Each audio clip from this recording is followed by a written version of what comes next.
Let's do this. 16-bit is the map. This is the second semi-final. It's Xeminus versus Demiax. I don't think either of these players have lost very many maps at all in the tournament so far.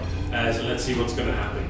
Production tab up, name badges are up on the top. We've got Demiax playing Terran in the top right. We've got Xeminus playing Zerg in the bottom left. Let's see what sort of builds we are going to get going on here. So Demiax, very standard, walling off at the top of the round, very, very sensible against Zerg. What are we going to see from Xeminus? Is this going to be a pull first? There's not much, we're just waiting for this Overlord to pop out and we'll very quickly know. In general, if you're going hatch first, one of these will be rallied to the natural expand, and that time's just about right on most maps for when the worker gets enough money. But all of them into the minerals, but there's more than enough for a pull, so it does look like it's going to be a hatch first.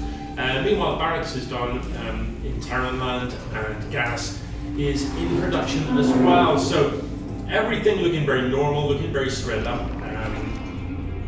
Presumably the pull is going to be following fairly soon. The gas goes down first, which is interesting, but not that indicative of anything in particular. So SCB making its way across the map, and this is about the right time. It's not crazy early or anything, so I don't expect this SCB is up to anything other than scouting. Although, I don't know, is that the normal route it would take across the map? I think it probably is, yeah. This guy's just going to go in and have a bit of a look around. Scouting from the Zerg player, in typical Zerg style, they call this scouting. If you're Zerg, this is what you call that. You send an Overlord, which will eventually at some point find its way to your opponent's base. And that's good enough. So, the SCB comes in, it sees that there aren't any lings here to try and press it, and that's fine. Presumably the SCB has also seen that the Expo is on the front here. Which I like. I like the Expo in the front when you're Zerg, and leave this. Sometimes I'm even tempted to leave that to be your fourth base, expand on here as well, because your other options are harder to hold. So you can expand here reasonably safely, and then you've got that Expo at the back for when it starts to get tricky. So the first batch of lings is up and away, and they're going to probably wonder about the map and have a look around. The Overlord in the Terran base is going to come in and have a look, and it is actually quite deep. This Overlord I don't think can get out. I think this is going to be a dead Overlord by the looks of it. I think that came in a little bit too deep. The Marine, I don't know, it's certainly going to be close. And that'll be really annoying to lose that Overlord if that is what happens. It's hard to tell whether that Marine is going to be able to do it. There are lings on the map, so if the Marine has to walk around to get it, it does. And it is not safe out there, Mr. Marine. So the Overlord does live to fight another day, but that was a little bit uncomfortable for a second there. This is the vision that he's got so far. So sees the double racks, knows the tech lab is done, sees the factory as well, doesn't have any information about the starport, and presumably isn't sure about this Expo at the back. So the Lings and the Overlord know that there's no expand up the front. Stim being researched for the Terran player, as you would expect at this sort of time of the game. Speed being researched for the Zerg, and a Roach Warren in production. You don't always see a Roach Warren these days. It sort of used to be very much the standard run of things, but a lot of players skip the Roach Warren and go straight to Hydras and other things. So we shall see. A lot of idle larvae just dangling about here, and I'm not sure if that's because Xeminus is saving up for something or just hasn't got around to turning them into drones. So leaning on the D button, going to get that economy up. Double gas here is interesting. That's not going to be for roach production. You don't need 4 gas to produce roaches off 2 bases. So I wonder what that is going to come. Wonder if that's going to come into play.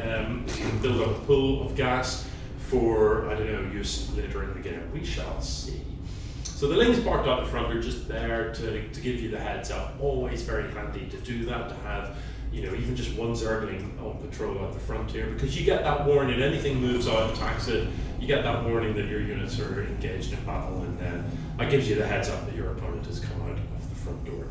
So, Siege Tank right on the corner here is going to not only protect the match, but also, put a bit of damage on anything that goes into this region. I'm not really sure what's going on there.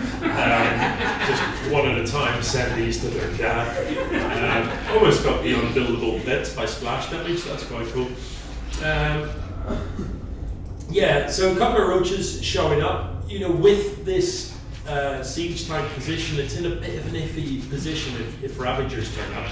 It's very easy to snipe that down with Ravagers, so long as you've got sight. There is an Overlord not too far away. Just as I click on it, it becomes an Overseer. So that Overseer will be able to give sight of this siege tank, and Ravagers will be able to drop corrosive vials onto that. 4 Ravagers will pick that up very, very quickly indeed. So I think I'd like to see the siege tanks a little bit further back to make that harder to do.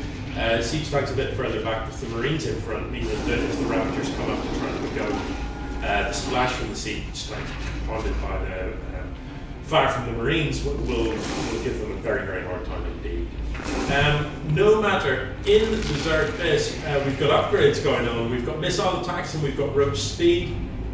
And we've got carapace as well. So these are going to be reasonably handy roaches when they turn up. There's a substantial bank going on for the Zerg, so I think just waiting to decide what to do perhaps, and I think the decision will, when it comes, is going to be I'm just going to drop my elbow onto the R button and go across the map with a lot of supply of roaches. And I missed it. So those were the corrosive bonds going down on the siege tank. And you can see, these Ravagers have taken a bit of splash from the siege tank, but they are alive. So that was almost a free pick-off, essentially. Won't be free to lose this Overseer, but a siege tank for an Overseer, that's okay. Oh, I like it. That was slick. Just drop the Changeling art right at the last minute there. But Demiax is on it, not going to be suckered by the Changeling whatsoever, and does pick it off.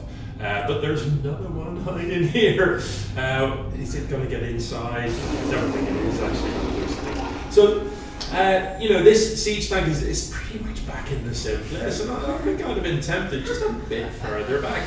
Corrosive File doesn't have a particularly, certainly a siege tank outrange is a quite a long way. And these siege tanks, they don't really have to cover anywhere but here. That's the important bit to cover, the ramp basically, so where everything gets pushed into a funnel.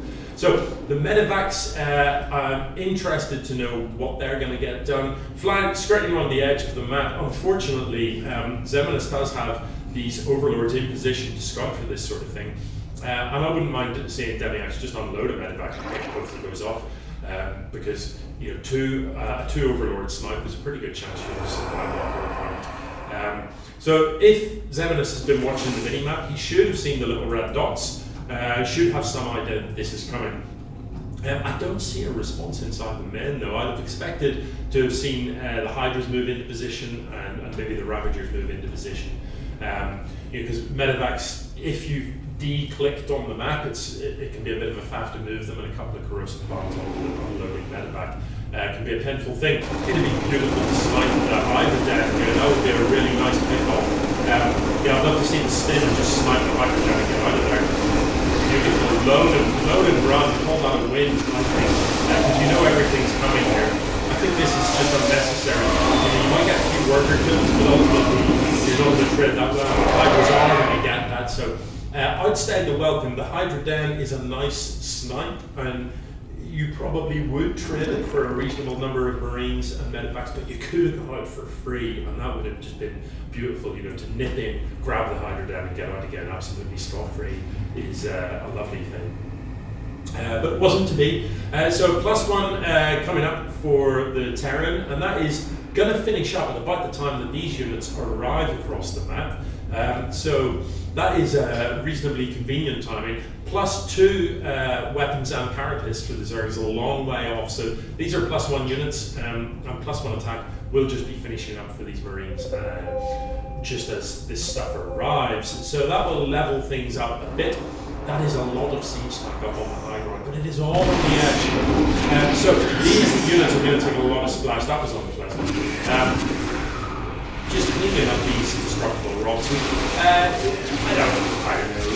When you're playing Roach Hydra, clearing up destructible rocks, that's such a big keel. If you've got like a bending ling composition, then open spaces are what you're all about, because lings love to get. That's unfortunate. Lings love to. Need to clean up this birds early to free up the expo. Lings love to get us around, and they hit chokes. So when you're playing against Terran, you want to avoid any sort of choke on the map.